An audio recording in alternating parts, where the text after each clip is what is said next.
Olá, meu querido amigo, minha querida amiga, seja muito bem-vindo ao estudo das cartas de Paulo à luz da doutrina espírita. Hoje, capítulo 8 da primeira carta aos Coríntios.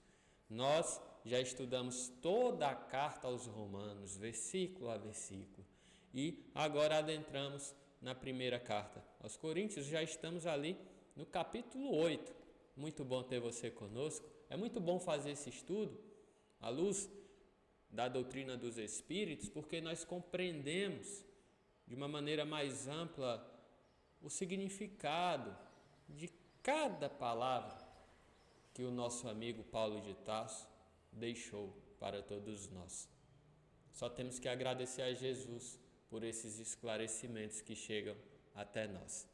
E vamos lá, gente, nesse capítulo 8, Paulo de Tarso vai tratar sobre sacrifício, vai falar sobre comer carne, não comer carne, que ele já falou inclusive na carta aos Romanos, mas aqui ele volta a falar rapidamente desse assunto, aqui nesse capítulo 8. Ele vai falar sobre os sacrifícios animais para as divindades, vai falar sobre isso também. Um pouco sobre sabedoria, que ele já falou muito também, sabedoria humana, sabedoria divina. Vai dizer mais uma vez que a sabedoria humana é bem pouca coisa. E é um capítulo curto, mas que é muito legal para a gente estudar à luz da doutrina dos Espíritos. Então vamos lá, sem mais delongas, primeiro versículo. Antes, gente, tem o subtítulo aí, esclarecimento sobre as carnes sacrificadas aos ídolos. Vai ser o subtítulo de todo o capítulo. Como eu falei, é um capítulo curto. Tá? E aí, primeiro versículo, Paulo diz o seguinte: daquilo, porém, que é oferecido em sacrifício aos ídolos, sabemos que todos estamos cientes. A ciência incha, mas o amor edifica. O que ele está falando? Tem a ciência de cada tempo. Por exemplo, a ciência, na época que estava encarnado o apóstolo Paulo, era uma. A nossa ciência do século XXI é outra, muito mais avançada. Paulo, ele fala sobre isso em outros capítulos. Ele falou sobre isso também na carta aos Romanos. Ele vai falar sobre isso mais na frente também. É uma preocupação de Paulo. Porque os homens costumam inchar-se do conhecimento científico e acham que aquilo é o máximo que eles podem conseguir, que a humanidade pode conseguir. Acham que o conhecimento científico atual, e isso aconteceu em todas as épocas, é o máximo que a humanidade pode chegar. Só que Paulo vai dizer que o amor é que verdadeiramente edifica.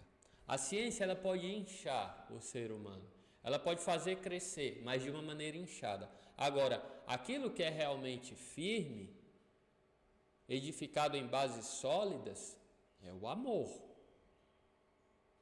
Esse é sólido. O conhecimento científico ainda não. Tá? E aí está sublinhado, a ciência incha, mas o amor edifica, porque tem uma mensagem do Emmanuel sobre esse recorte aí. Tá? No versículo 2 também está sublinhado, porque também tem outra mensagem do Emmanuel. Então nós vamos ler duas mensagens do Emmanuel em sequência, uma com referência ao versículo 1 e a outra com referência ao versículo 2. E o versículo 2 diz o seguinte: se alguém julga saber alguma coisa, ainda não sabe como convém saber. Recapitulando, o filósofo Sócrates, só sei que nada sei. Então, por mais que a gente julgue saber alguma coisa, é bem pouca coisa. Isso está no livro dos Espíritos também. Está no livro dos Espíritos. Eles nos dizem, os Espíritos superiores nos dizem, que por mais inteligente que seja o homem, e você pega o homem mais inteligente da Terra, ainda sabe bem pouca coisa fronte à grandeza do conhecimento divino. E Paulo já estava ciente disso. Então nós não podemos nos vangloriar por deter determinado conhecimento, por saber alguma coisa.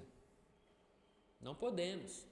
O Emmanuel também, em outra oportunidade, vai falar sobre isso. Ele vai dizer que o que nós estamos aprendendo a conhecer, Jesus já sabe. Então, nós todos aqui na Terra estamos aprendendo a conhecer essas realidades espirituais, por exemplo. Estamos aprendendo a conhecer ainda.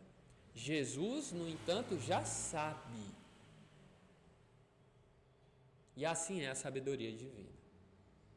Estamos muito aquém dela ainda. E Paulo continua: mas se alguém ama a Deus, esse é conhecido dele, de Deus. E é isso que importa, você ser conhecido de Deus. Porque se você ama a Deus, Deus vai te sondar de uma maneira indescritível. Veja bem, não é que Deus não conheça todas as suas criaturas, Deus conhece, mas o linguajar que Paulo usa aqui é no sentido de comunhão. Você conheceu tal pessoa, você sabe o que a pessoa pensa, você sabe o que a pessoa faz, você sabe o que a pessoa fala. É no sentido de intimidade que Paulo está dizendo. Então, se alguém ama a Deus, alguém é íntimo de Deus. Aí Paulo utiliza esse palavreado aqui, esse é conhecido de Deus. Tá? E aí vamos para as mensagens do Emmanuel. Caminho, Verdade e Vida, capítulo 152, mensagem Ciência e Amor. Aqui a gente fez um recorte da mensagem, mas se você puder, leia a mensagem na íntegra, em que o Emmanuel ele vai diferenciar a ciência sem amor da ciência com amor. Ele vai dar inúmeros exemplos. Por exemplo, o exemplo do próprio avião. O ser humano fez o avião, Deus permitiu isso, para diminuir distâncias, para aproximar as pessoas. Aí o homem vai e coloca bombas no avião. Olha só. Então, é uma ciência que deveria ser utilizada para o bem, no entanto, algumas pessoas a utilizaram para fazer guerra, para o mal. O Emmanuel vai diferenciar uma coisa da outra. E aí ele vai falar: a ciência pode concretizar muitas obras úteis, mas só o amor institui as obras mais altas. Com isso, a gente não quer tirar o mérito da ciência, porque nós aqui na doutrina espírita sabemos que a ciência é um pilar fundamental para o avanço da humanidade.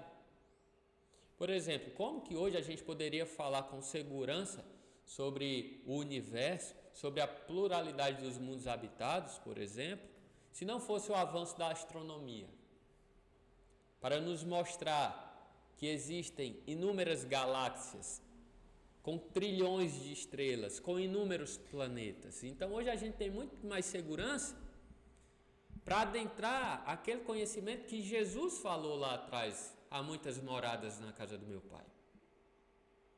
Então é necessário que a ciência avance, sim, mas só o amor institui as obras ainda mais altas, porque a ciência sem o amor invariavelmente vai acabar em um beco sem saída. Vai chegar um ponto que ela não vai ter mais para onde ir. Agora, quando é colocado o amor, essa caminhada se torna infinita. E aí o Emmanuel continua: não duvidamos de que a primeira, ou seja, a ciência, bem interpretada, possa dotar o homem de um coração corajoso. Claro, porque você, para ser cientista, explorador, por exemplo, você tem que ter coragem para isso, para devassar o que até então ainda foi indevassável. Entretanto, somente o segundo, ou seja, o amor, pode dar um coração iluminado. Porque não adianta você ter um coração corajoso se ele não está iluminado.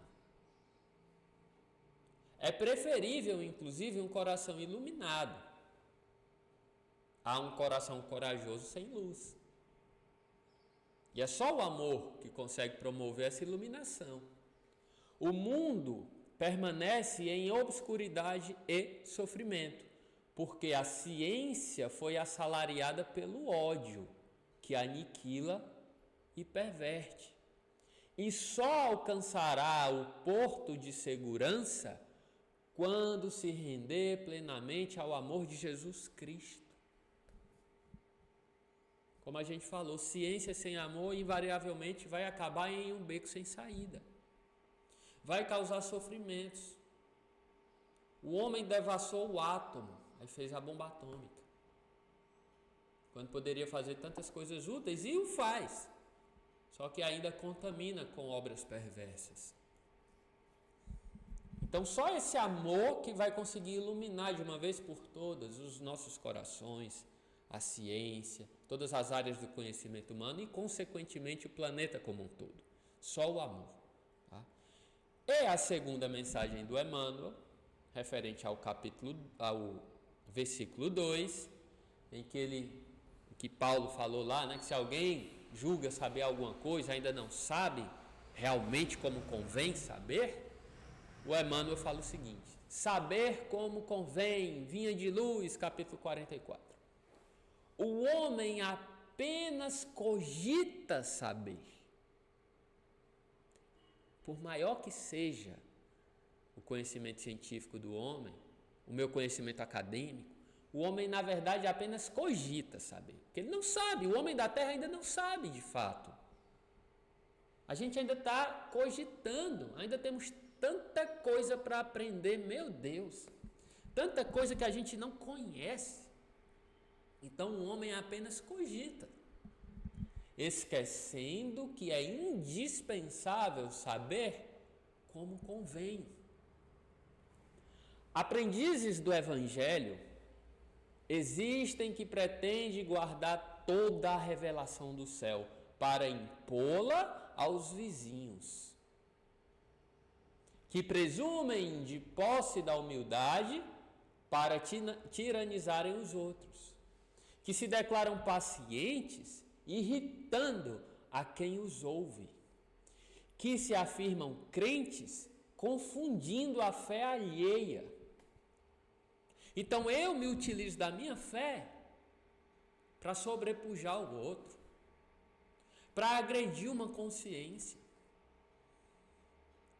Eu acho que eu detenho todo o conhecimento divino, quando na verdade a verdade como um todo está em todas as doutrinas, em todas as religiões que verdadeiramente servem a Deus. Aí aqui eu friso o verdadeiramente. Por exemplo, estava até conversando com o nosso amigo Eduardo, está ali gravando a gente, antes do estudo. Os nossos irmãos evangélicos, muitos deles dizem que Maria, Nossa Senhora, Nossa Mãe Santíssima, seria um espírito comum, uma mulher comum, não é? Apesar do anjo Gabriel ter dito: Ave Maria, cheia de graça, o Senhor é convosco, né? Para anunciar ali a vinda de Jesus. Então muitos ainda acreditam que Maria é um espírito comum. Nós, na doutrina espírita, sabemos que Maria, o espírito Maria de Nazaré, é um espírito superior, cheia de graça. O Senhor é com ela. No entanto, por alguns deles, dos nossos irmãos evangélicos, não acreditarem nisso, não é por isso que Deus vai deixar de abençoá-los. Não é por isso que eles não vão ter verdade em muitos pontos. Que eles não vão falar com propriedade acerca das palavras bíblicas em muitos pontos. Vão sim. E que e é um ponto de vista meu, isso é pessoal, eu acho lindo a paixão que eles têm por Jesus. Quando é, claro, um sentimento verdadeiro de entrega, que muitos deles têm. Então não é por eles discordarem em alguns pontos, por exemplo, sobre reencarnação, que eles vão estar errados em tudo. Não. Quem se entrega verdadeiramente a Deus é conduzido por Ele. E os enganos, eles vão sendo esclarecidos ao longo do tempo, com a maturidade espiritual, com a caminhada. Por exemplo, a reencarnação. Se a pessoa não acredita, gente, ela já reencarnou e vai continuar reencarnando. Quem fala isso é Herculano Pires. É lei divina. Então não importa se a pessoa acredita ou não. Claro, se acreditasse, poderia utilizar esse conhecimento para a sua própria elevação. Mas se não acredita, tudo bem. Não vai deixar de reencarnar por conta disso. Se fizer o bem, acreditando ou não na reencarnação, é isso que importa. Fazer o bem. Se entregar a Jesus, a Deus. E os enganos cometidos vão sendo esclarecidos. Da mesma forma conosco. Nós espíritos, nós nos enganamos em muitos pontos acerca da própria doutrina. Fazemos algumas interpretações equivocadas. Eu, por exemplo, já ouvi muitos espíritas dizerem que todo mundo que desencarna obrigatoriamente tem que passar pelo umbral. Quando a gente sabe que isso não é uma regra. Temos diversos exemplos de espíritos que vão direto para as colônias superiores, por exemplo.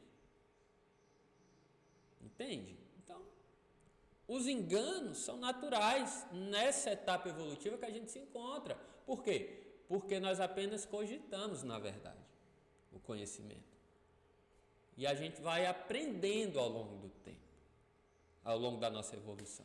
E nem por isso Deus deixa de nos abençoar. Tá?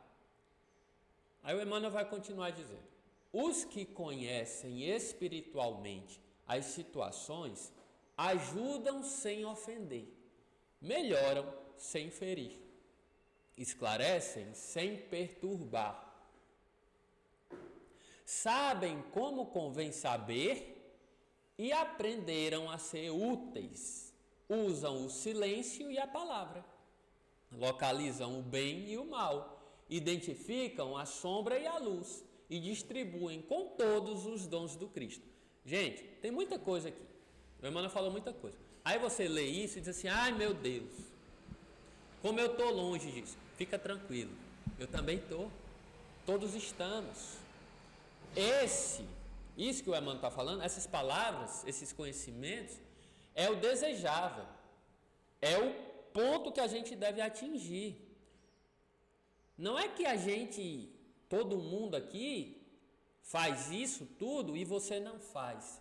E você se sente pequeno por conta disso. Não é isso. Isso aqui é o desejável. Todos estamos correndo para isso. Por exemplo, as pessoas que sabem, os espíritos que sabem, que já sabem realmente, usam o silêncio e a palavra. Só que eu, na minha vida, às vezes, eu vou trocar as bolas. Às vezes eu vou falar quando eu não devo. Às vezes eu vou silenciar quando eu devo falar. Às vezes eu vou trocar. É normal nesse momento, porque nós somos ainda aprendizes. Então, quando a gente realmente souber, a gente vai saber silenciar em todas as ocasiões, como Jesus fez. Quando não adiantava mais palavras, ele silenciou. E vamos saber usar a palavra quando necessário também. Muitas vezes a gente acerta, outras tantas vezes a gente erra. No entanto, através da experiência, da vivência, da tentativa e erro, a gente vai acertando cada vez mais, até o momento que a gente vai chegar ao patamar, por exemplo, de Jesus. Vamos em frente. E aí Paulo vai continuar.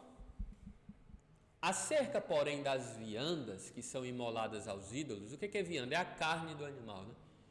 Que são oferecidas em sacrifício aos ídolos. Sabemos que os ídolos nada são no mundo e que não há outro Deus senão um só. Claro, né? Isso aí também já não é novidade para a gente. Paulo estava escrevendo aí, só para retomar o contexto, acerca de várias dúvidas, vários questionamentos que o pessoal lá tinham. E eles escreveram para Paulo. O pessoal lá de Corinto, né? Eles escreveram para Paulo. Olha, Paulo, nós temos várias dúvidas sobre isso. Tanto é que nos capítulos passados a gente tratou sobre muitas dessas dúvidas. Já falamos sobre casamento, sobre virgindade, sobre celibato, né, no capítulo passado. Agora, outra dúvida deles. E aí Paulo está esclarecendo eles. E aí ele fala, ele relembra, olha, esses sacrifícios para os deuses, eles não valem, porque os deuses do mundo, os ídolos do mundo, nada são. Nós sabemos que há um só Deus. Porque, ainda que haja, tanto no céu quanto na terra, os chamados deuses, e aí ele fala chamados deuses, porque em verdade não são, são chamados deuses, pois que há muitos deuses e muitos senhores. Por exemplo, o César era um deus, era considerado um deus na terra. Então, ainda que hajam muitos deuses, entre aspas, os chamados deuses, para nós, contudo, há um só Deus, que é Pai de todos nós, e para quem nós existimos, e um só Senhor, Jesus Cristo, por quem todas as coisas existem em nós para eles. Aqui Paulo, consoante com a doutrina espírita, faz a distinção entre Deus e Jesus. Há um só Deus que é Pai para todos nós, e um só Senhor, Jesus Cristo, conforme a doutrina espírita nos explica.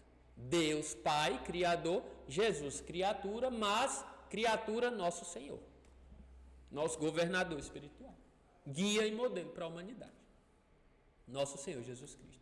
E Paulo, totalmente de acordo com a doutrina espírita, né? A doutrina espírita de acordo com Paulo, fazendo aí essa distinção extremamente útil. Mas nem todos estão cientes disso, porque alguns, acostumados com o ídolo, ainda comem o que foi sacrificado aos ídolos, e como sua consciência está frágil, fica corrompida. Então Paulo diz assim, olha, nem todos estão cientes, porque muitos ainda estão acostumados com essa ideia do ídolo. Muitos trazem isso de vários anos e de várias reencarnações. Então, para se livrar disso, também não é de uma hora para outra. Para a gente se livrar dos nossos enganos, dos nossos vícios, também não é de uma hora para outra. Por isso que o próprio Paulo vai dizer em outra oportunidade a importância do bom combate, que nós na doutrina espírita conhecemos também como a reforma íntima. Para a gente ir se desacostumando aos poucos com a ideia do ídolo, com a ideia dos vícios, né? Das más tendências.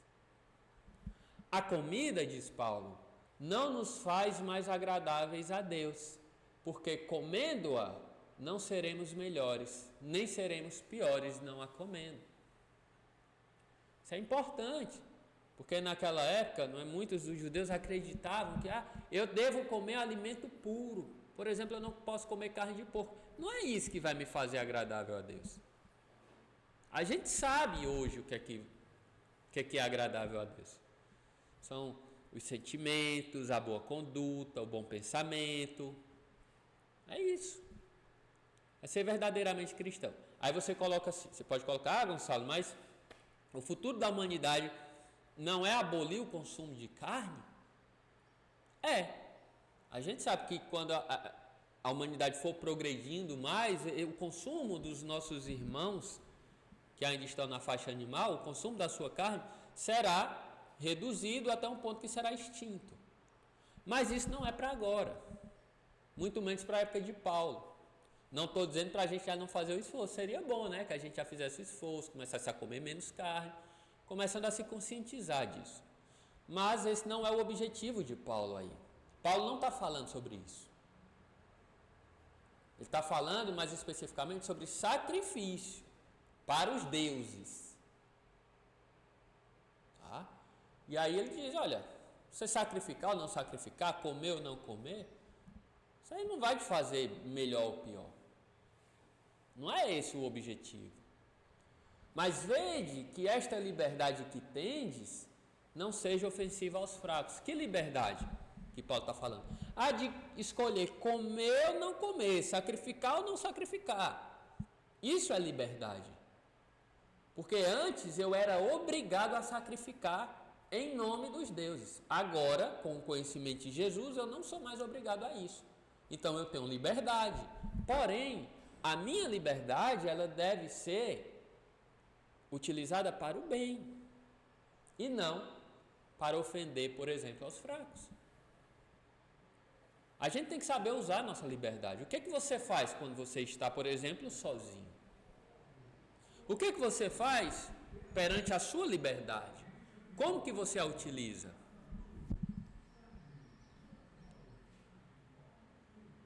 Como que você a utiliza?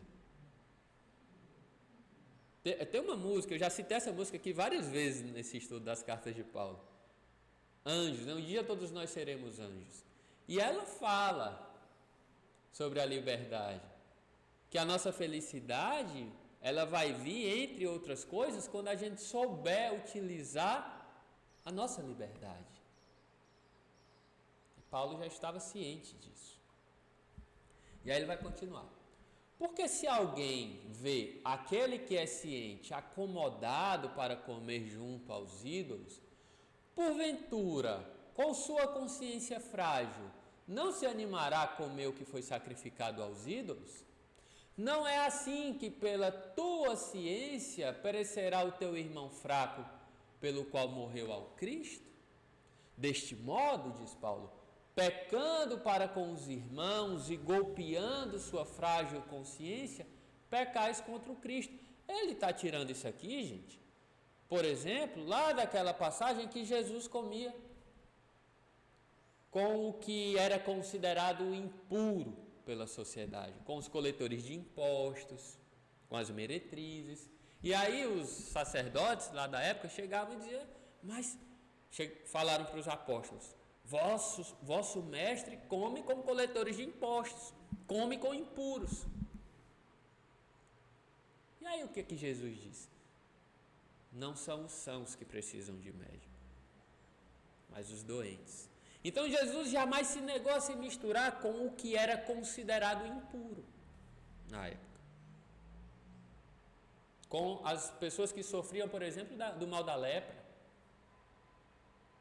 Jesus jamais se negou a estar ali com essas pessoas, conosco. Jesus jamais se nega a estar em nossa presença, que ainda somos impuros. Então Paulo está falando sobre isso. Se você tem a oportunidade de comer com aquelas pessoas que não partilham da sua fé, do seu conhecimento, não se negue a sentar na mesma mesa e comer com eles. Não se negue a isso. Porque se você fizer isso, se eu fizer isso, nós estaremos pecando contra o próprio Cristo. E aqui há uma linha tênue, né, entre estar no mundo, entre se misturar, por exemplo, com consciências mais frágeis e não partilhar dos mesmos erros. Uma coisa é diferente da outra, não vamos confundir.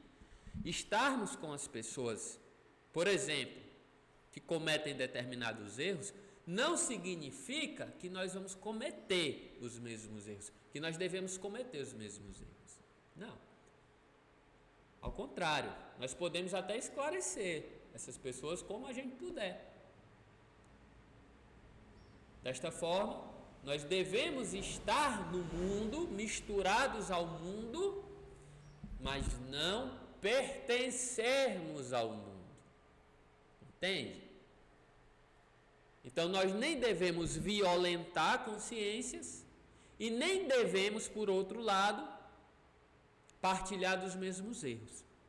Devemos ficar no meio termo, esclarecer quando aparecer a oportunidade, mas não relegar essas pessoas ao abandono. É uma linha tênue, né? Por isso, diz Paulo, se a comida escandalizar meu irmão, jamais comerei carne, para que meu irmão não se escandalize. Então, poxa, tem uma pessoa que aos meus olhos tem um hábito que não é saudável. Eu vou deixar de andar com essa pessoa, vou me intrigar dessa pessoa? Não vou. mas eu não vou fazer os mesmos hábitos, não vou cometer os mesmos hábitos, ter os mesmos hábitos. Mas eu não devo me intrigar dela. Devo auxiliá-la quando aparecer oportunidade. Isso é cristianismo, gente. E se tem outra pessoa, por exemplo, que eu não como carne e acho horrível quem come. Quando eu estiver na presença dessa pessoa, eu devo evitar comer carne, para não escandalizar esse meu irmão. É isso que Paulo está dizendo. Se adequa ali. Não é você ser conformista, mas você ser conformado. Porque se eu for conformista, eu vou me adequar à situação e cometer os mesmos erros. Não é isso. É você ser conformado de estar na situação, entender a situação, ser conformado com a situação, mas não cometer os mesmos erros. Existe uma separação. O Emmanuel trata isso em uma outra mensagem, né? Conformista e conformado. Tá? Dessa forma, terminamos o nosso capítulo hoje, bem curtinho, né? Com essa frase lá do versículo 4. Se alguém ama a Deus, esse é conhecido dele. No sentido de intimidade. Tá? Foi uma grande alegria, um grande prazer ter você conosco. Que Jesus te abençoe. Até semana que vem, com o capítulo 9 da primeira carta de Paulo aos Coríntios. Um grande abraço e até breve.